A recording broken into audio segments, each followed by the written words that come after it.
I get lovely messages from people who say, our kids were so excited to see people that look like us in a book.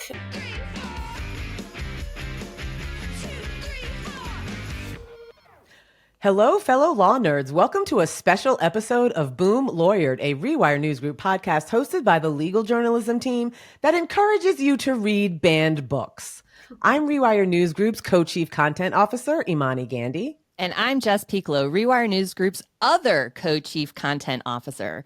Rewire News Group is the one and only home for expert repro journalism that supports banned book authors and their works, and the Boom Lawyered podcast is part of that mission. So a big thanks to our subscribers, and welcome to our new listeners. Speaking of listeners, Imani teed it up. We have a very special episode. We are thrilled to have with us Robyn Stevenson. She is an award-winning author and the heart and brains behind Pride Puppy, one of the 9 LGBTQ picture books targeted for banning and the center of the Supreme Court case, Mahmoud versus Taylor. Robyn, welcome to Boom Lawyered. Hi. Thank you so much for having me here. We are just thrilled to have you. We're absolutely so thrilled. So for those who don't have kids or who may not be familiar with your book, Pride Puppy, can you give us an overview? Sure, yeah. So Pride Puppy is an alphabet book, so it's aimed at kids about age 3 to 5. It looks like this, and it's illustrated by Julie McLaughlin. So it's lots of really gorgeous artwork, and Julie is also a Canadian illustrator. And so the interior looks like this. It's very brightly colored, and there's one letter on each page. And it's a book that tells the story of a family going to a pride parade with their dog. And it's very much reflects my experiences as a parent, going to Pride with my kid, meeting up with the grandparents, seeing friends, basically just a day out for the family. So it's not a complex plot. I mean, they go to Pride, they lose the dog, they find the dog, they go home. Shouldn't be a lot of comprehension challenges there. It's aimed at really young kids. And it's just a very joyful, kind of bright, inclusive story. So I just want to be perfectly clear. It's not a bondage manual for kindergartners, like Justice Neil Gorsuch suggested during the Mahmoud v. Taylor oral arguments. It is definitely not. There's been a lot of misinformation about it, even prior to that. Over the past couple of years leading up to the court case, there's been a lot of misinformation pushed by the Christian law firm taking on the case that's been picked up by right-wing media. And that goes right back to the website of the lawyers that were representing the parents in this case. And so we've had a couple of years of people saying things about the book that were misrepresenting it. They were mostly less extreme than what we saw during the hearing. So, for example, things like saying the book shows images of, this was a Catholic news group, saying the book shows images or introduces children to images of leather and zippers. So there's an implication there about what leathers and zippers might mean and that that's somehow sexual. But for example, the zipper in question is like a child's sweater. I was going to say, kids know a zipper. Kids know what zippers are, and it's on the Z page. And then on the L page, there's a parent wearing a leather jacket. But so they're combining the words and the images in a way that sort of implies that there's some kind of salacious content. But no, it's a very simple book aimed for small kids with many, many things on each page that start with that letter of the alphabet. So for the C page, for example, there's Sarah Isker from, Dispatch and now SCOTUS blog and formerly DOJ spokesperson, back in January on her podcast claimed that the book was graphically sexual and that it had, that everyone in the book was wearing leather chaps. There are no leather chaps in the entire book, but she claimed everyone in the book was wearing leather chaps and that C was for clamps. And again, this was back in January. C is in fact for car and Chevrolet. So there has been a lot of misrepresentation and lies about the book circulating.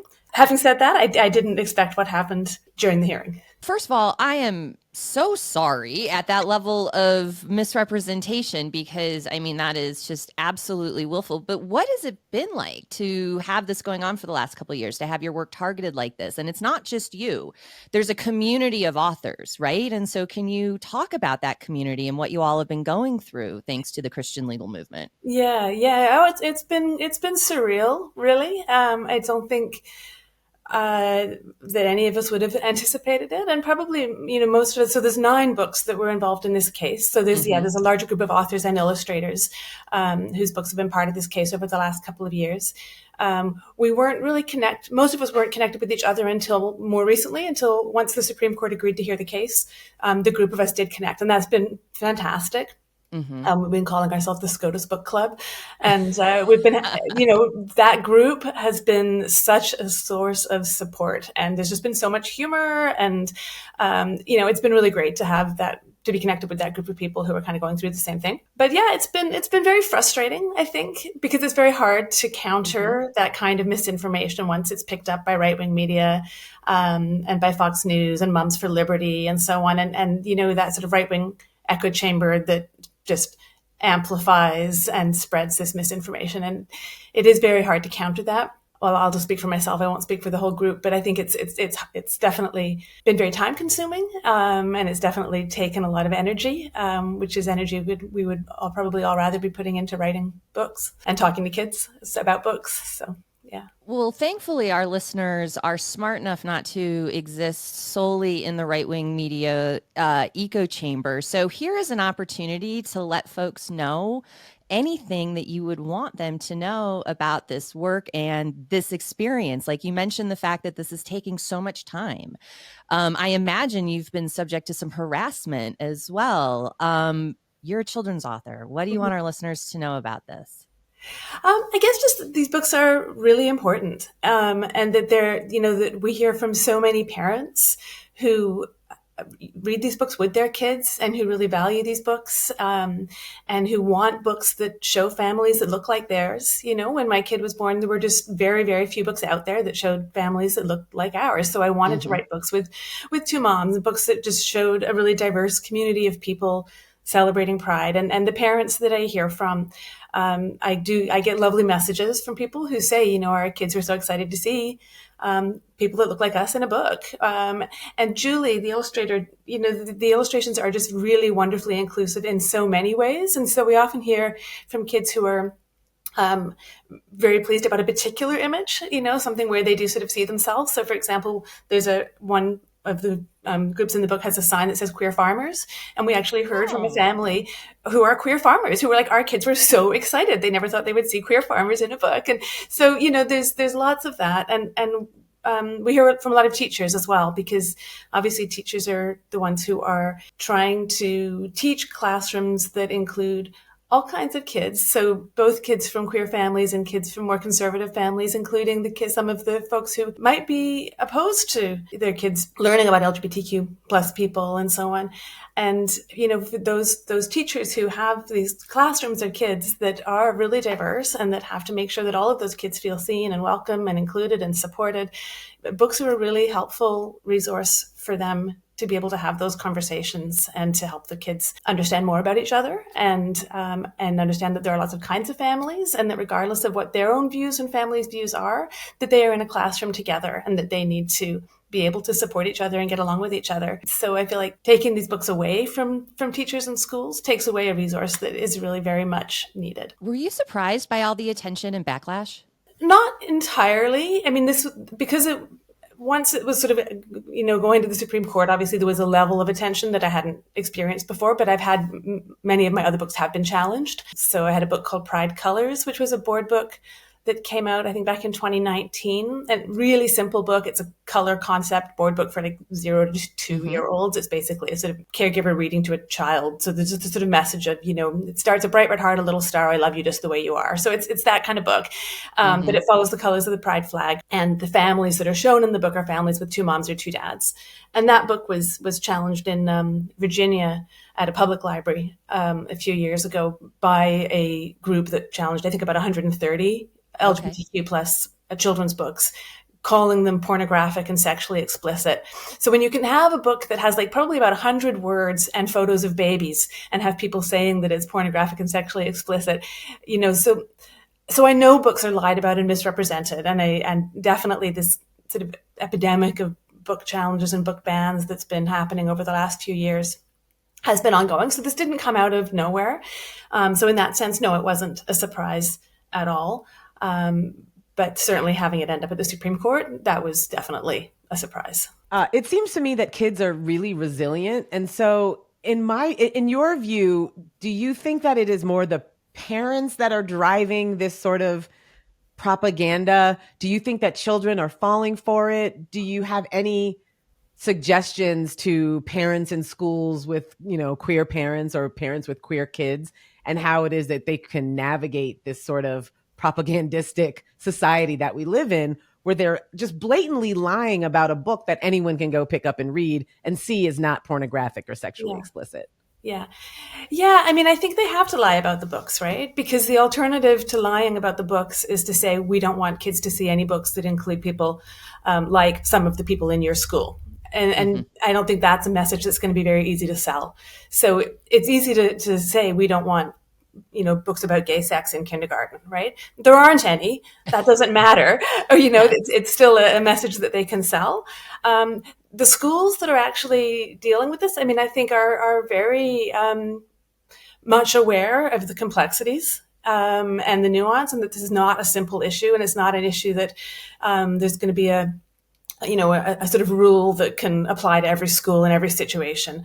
That when you're talking about actual teachers with 25 kids sitting in front of them, and they know that this particular child's family feels this way, and that this particular child's family has this particular composition, and that this child is trans, and that this child's parents say they need to leave the classroom if anyone talks about LGBTQ issues. And, they're dealing with that day in and day out. And I think that they are in a position to be able to engage with those kids and those families in a much more complex way than media headlines or court rulings really account for. So how can our listeners support your work and the work of other authors who have been targeted like this? Because our listeners love an action item. Yeah, I mean, I think challenging misinformation is huge. I think there's so much of the push from the right that focuses on we need to get these pornographic books out of schools and so on. So I think challenging misinformation is huge.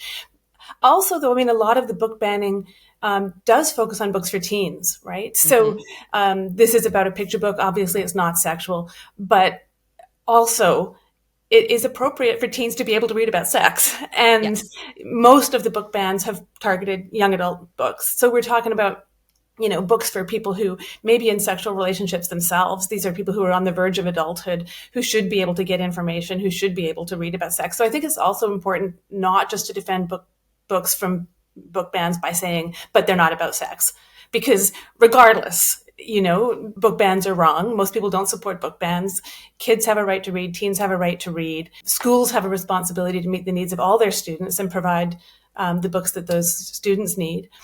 And book bans hurt students. So I think challenging this idea that somehow these people are protecting children or protecting teens. Children do need to be protected, but not from books. I think children need to be protected from the kind of hate and discrimination and bigotry that is being pushed by some of the proponents of book bans, like Mums for Liberty, and so on. So I think just continuing to speak up in defense of books, in defense of freedom to read, in defense of the rights of young people, that this language of parental rights really erases young people as a group that also has a right to information and to reading and to representation. And I think, that all of those messages are so important, I think, for people to be continuing to stand up and push back and fight for those things. I'm really so glad that you broadened the scope of that answer, because I think it's important for our listeners to understand the book bans are coming and coinciding with attacks on comprehensive sex ed, and that this is all part and parcel and framed in a parental rights framing. And it's all part and parcel of information control. And that as the digital age advances and that escapes, and the ability to keep that contained for the Christian conservative movement in particular is an increasing threat, I think, anticipate their response to be accordingly. And teens are often left out of this conversation because probably from both sides, it's easier to focus on the younger kids' books, right? Whether it's the misinformation or my God, you guys, this has nothing to do with, as you said, sex. It is just a straight up act of censorship targeting an unpopular group, according to the Christian legal movement. So I really appreciate that because teens get short shrift across the board. Yeah, absolutely. Absolutely. If I could just make a little plug for a book that just came out in the spring. So it's called Band Together, Our Fight for Readers' Rights. And it's an anthology aimed at teens. And it's all essays and short pieces, fiction, graphic comics. It's by authors whose books have been banned, about banned books and fighting for readers' rights. And I'm blanking on Holiday House is the publisher. It came out in March, and Ashley Hope Perez is the editor. And there's some fantastic pieces in that collection. But I think that teens are a really important part of the conversation. And when I was working on my essay for that book, I had the chance to meet with groups of teens and talk to them about their thoughts about book banning. And they were just so thoughtful and articulate and inspiring. And several of them said things that, when I'm talking now to groups of teachers or librarians, I keep quoting these kids because, they were amazing. And, one 13-year-old said, when you never see people like yourself in books, you start to think that you're weird or there's something wrong with you. And that these people who are banning books are hurting people, and they were so passionate about it. And they talked so clearly about how helpful books are in navigating difficult things, that being a teenager is complicated and there's lots of things that are hard, but that books are actually one of the things that help them to navigate that. So I feel like when we can center young people's voices in this discussion, it's really important because the large majority of the books that are actually being banned and taken off shelves are books from high school libraries. That is such a lovely point to close on. Robyn, thank you so much for joining us and for the work that you do. Where can our listeners find your work and support it? So my website's robynstevenson.com, and all my books are listed there. And I've got a page there about some of the about the SCOTUS case with some links there. There's a fantastic link to the illustrator's website where she debunks some of the misinformation. And I would love for folks to share that. It's really good. So her website is What Would Julie Draw? I love that. Find it there. Yes. Buy books, talk about books, buy them from independent bookstores if you can. And just keep speaking up for freedom to read and for young people's rights. Well, this has been delightful. I'm so pleased that you were able to join us. And I really like the points that you made specifically about how, that teens do have a right to read and learn about sex. And we need to listen to teens because, they're not born. People aren't born into bigotry, right? Bigotry is taught. And so the fact that you are interacting with groups of teens who are resisting this sort of prevailing narrative in society that LGBTQ is bad and we need to ban anything related to it, that's really inspiring. And so I really appreciate you coming to talk to us today. As Robyn said, if you want to find her work, you can find her at robynstevenson.com. If you want to read more of Rewire News Group's work, you should go to rewirenewsgroup.com. You should definitely check out the podcast that we did on the oral arguments in Mahmoud v. Taylor. Still very just disappointed and confused by Neil Gorsuch lying about having read this book, right? Like we so should expect clearly has more. Not read this book, right? Can we send him a copy? You should follow Rewire News Group on Blue Sky, on Instagram, on TikTok, and really support banned book authors, support banned books, support teens. Yeah. And on that note, what are we going to do, Jess? We're going to see you on the tubes, folks. We're going to see you on the tubes, folks. Thank you so much, Robyn. Thank you.